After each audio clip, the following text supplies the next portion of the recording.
दोस्तों, Korean dramas के साथ ही साथ चाइनीज ड्रामास की भी पॉपुलैरिटी बढ़ रही है और आज हम बात करने वाले हैं top new Korean plus Chinese dramas के बारे में जो कि हाल ही में ऑफिशियली हिंदी डब्ड हुए हैं, जिन्हें आप एमएस प्लेयर और नेटफ्लिक्स में आराम से एंजॉय कर सकते हैं। और जो कोरियन ड्रामा आपको एमएस प्लेयर में नहीं मिलेंगे उनकी डाउनलोड लिंक मैं आपको हमेशा की तरह डिस्क्रिप्शन में प्रोवाइड कर दूंगा। तो दोस्तों, अगर आप इस चैनल में पहली बार आए हैं और ऐसी ही अमेजिंग वीडियोस को हर हफ्ते देखना चाहते हैं तो नीचे दिए गए सब्सक्राइब बटन को जरूर दबाएं। और अगर आपको ये वीडियो पसंद आती है तो उसे लाइक के बिना बिल्कुल मत जाइए। So let's begin. नंबर 5 पे जो चाइनीज ड्रामा आता है उसका नाम है dreaming back to king dynasty. इसे 2019 में किया गया था। उसे IMDb पर 7.7 आउट ऑफ 10 रेटिंग मिली है। इस ड्रामा की स्टोरी में आप देखने वाले हैं शाओ वी को, जो कि एक आर्किटेक्ट होती है 21st सेंचुरी की। एक दिन वो खो जाती है एक ऐसे सिटी में जहां से बाहर निकलने के लिए वो लैंटेन का इस्तेमाल करती है जो उसे एक बूढ़ी औरत ने दिया होता है। वो लैंटेन कोई मामूली लैंटेन नहीं होती है, वो क्विंग डायनेस्टी से बिलोंग करती है जो 300 साल पहले एग्जिस्ट किया करती थी। उस लैंटेन को शाओ वी अपने रूम में रख देती है, जिसके बाद से उसकी जिंदगी पूरी तरह से बदल जाती है क्योंकि वो मिलती है क्विंग डायनेस्टी के 13th प्रिंस से और वो ट्रेवल करती है फ्यूचर से पास्ट में, जहाँ पर उसकी एक गलती से क्विंग डायनेस्टी और चीन का पूरा इतिहास बदल सकता है। तो आगे इस ड्रामा में शाओ वी के साथ क्या क्या होने वाला है और क्या वो वापस से फ्यूचर में जाने में कामयाब हो पाएगी या नहीं, ये सभी आपको इस ड्रामा में आगे देखना है। इस ड्रामा में शाओ वी और 13 प्रिंस की अमेजिंग लव स्टोरी को भी दिखाया गया है, जिसे आपको बिल्कुल भी मिस नहीं करना चाहिए। इस ड्रामा में टोटल 40 एपिसोड है और हर एक एपिसोड 45 मिनट के होने वाले हैं, जिन्हें आप एमएस प्लेयर में आराम से एंजॉय कर सकते हैं। नंबर 4 पे जो चाइनीज ड्रामा आता है उसका नाम है हांग फी होंग। इसे 2017 में किया गया था। उसे IMDb पर 7 आउट ऑफ 10 रेटिंग मिली है। वोंग फी हंग एक मार्शल आर्ट मास्टर होता है और साथ ही साथ वो एक फिजिशियन भी होता है, यानी कि एक वैद्य भी होता है। पर फिर एक दिन उसके डैड किसी काम से बाहर जाते हैं और फिर वोंग फी को खबर आती है कि उसके डैड अब इस दुनिया में नहीं रहे, जिसके बाद वोंग फी को इस बात पर बिल्कुल भी यकीन नहीं होता है और उसे लगता है कि उसके डैड बहुत बड़े साजिश का हिस्सा बन चुके हैं। इसीलिए वो अपने डैड को ढूंढने के लिए चल देता है एक रोमांचक जर्नी में, जहाँ उसे पता चलता है अपने डैड के राज के बारे में जो वो उससे आज तक छुपाते आ रहे थे। आखिर वो राज है क्या और वोंग फी के साथ उसकी इस अमेजिंग जर्नी में क्या क्या होने वाला है और क्या लास्ट तक वो अपने डैड को ढूंढ पाता है या नहीं, ये सभी आपको इस ड्रामा में आगे देखना है। इसके अलावा इस ड्रामा में और भी बहुत कुछ अमेजिंग होने वाला है जिसे आपको बिल्कुल भी मिस नहीं करना चाहिए। इस ड्रामा में टोटल 40 एपिसोड है और हर एक एपिसोड 45 मिनट के होने वाले हैं, जिन्हें आप डिस्क्रिप्शन में दी गई डाउनलोड लिंक से आराम से डाउनलोड कर सकते हैं। नंबर 3 पे जो कोरियन ड्रामा आता है उसका नाम है स्ट्रेंज स्कूल टेल्स। इसे 2020 में किया गया था। उसे IMDb पर 6.6 आउट ऑफ 10 रेटिंग मिली है। ये एक हॉरर मिस्ट्री कोरियन ड्रामा है जहाँ कहानी दिखाई गई है एक ऐसे स्कूल की जिसके अंदर अचानक से एक के बाद एक मर्डर होने लग जाते हैं मिस्टीरियसली, और कई लोगों का कहना है कि ये मर्डर आत्माएं कर रही है इंसानों के शरीर में कब्जा करके।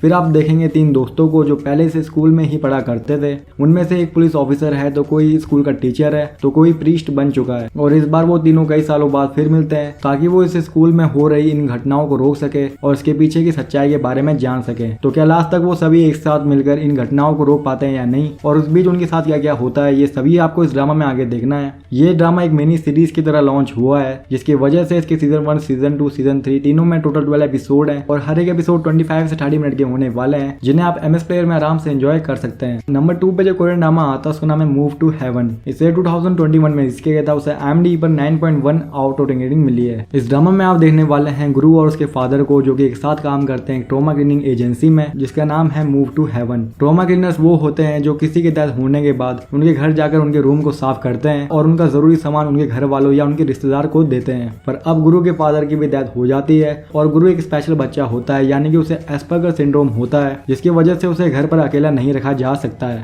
पर फिर उसे संभालने के लिए उसके अंकल आ जाते हैं, जो कि गुरु से बिल्कुल अलग है और अभी अभी जेल से छूटकर आए हैं, और अब वो दोनों मिलकर मूव टू हेवन को चलाने वाले हैं। जिसके बाद उनकी इस अमेजिंग जर्नी में उनके साथ क्या क्या धमाकेदार होने वाला है, ये सभी आपको इस ड्रामा में आगे देखना है। इस ड्रामा के हर एक एपिसोड में आपको एक नई और अमेजिंग स्टोरी देखने को मिलने वाली है, जिसे आपको बिल्कुल मिस नहीं करना चाहिए। इस ड्रामा में टोटल 10 एपिसोड हैं और हर एक एपिसोड 45 से 60 मिनट के होने वाले हैं, जिन्हें आप नेटफ्लिक्स में आराम से एंजॉय कर सकते हैं। नंबर 1 पे जो कोरियन ड्रामा आता है उसका नाम है गॉब्लिन। इसे 2016 में किया गया था। उसे IMDb पर 8.6 आउट ऑफ 10 रेटिंग मिली है। ये Korean drama most popular Korean dramas में से एक है। इसकी पॉपुलैरिटी का अंदाजा इस बात से लगाया जा सकता है कि इस ड्रामा की रिलीज होने के बाद इसकी पॉपुलैरिटी इतनी बढ़ गई थी कि इसके 2 स्पेशल एपिसोड बनाने पड़ गए थे इसके डायरेक्टर्स को, क्योंकि इस ड्रामा ने लोगों को काफी टच कर दिया था अपनी फैंटेसी लव स्टोरी ड्रामा से। इसकी स्टोरी में आप देखने वाले हैं किम शिन को, यानी कि गॉब्लिन को, जो कि अपने पापों की वजह से इस दुनिया में कई सालों से दर्द में जी रहा होता है और उसके सीने में जो तलवार होती है, उसकी वजह से वो मर नहीं पा रहा होता है। उस तलवार को वही निकाल सकती है जो गॉब्लिन की दुल्हन हो, पर कई सालों बाद जब वो उससे मिलता है तब वो नहीं चाहता है कि वो उससे दूर हो जाए। तो ऐसे में क्या सब ड्रामा और कॉम्प्लिकेशन क्रिएट होता है, ये सभी आपको इस ड्रामा में आगे देखना है। इस ड्रामा में गॉब्लिन के पास कई सारी सुपरनेचुरल पावर्स भी होती है और साथ ही साथ एक कमाल की लव स्टोरी भी आपको देखने को मिलती है, जिसकी वजह से ये ड्रामा आपके लिए मस्ट वॉचेबल हो जाता है। इस ड्रामा में टोटल 16 एपिसोड हैं और हर एक एपिसोड 60 से 90 मिनट के होने वाले हैं, जिन्हें आप नेटफ्लिक्स ऐप में आराम से एंजॉय कर सकते हैं। तो दोस्तों, अगर आप ऐसे कोरियन ड्रामास के बारे में और भी जानना चाहते हैं तो ऊपर दिए गए आई बटन में दबाकर आप टॉप कोरियन ड्रामास की प्लेलिस्ट में जा सकते हैं, जिस पर मैं पहले भी कई वीडियो बना चुका हूँ। और अगर आपको ये वीडियो पसंद आती है तो लाइक किए बिना बिल्कुल मत जाइए और कमेंट करके मुझे जरूर बताएं आपका फेवरेट कोरियन ड्रामा कौन सा है।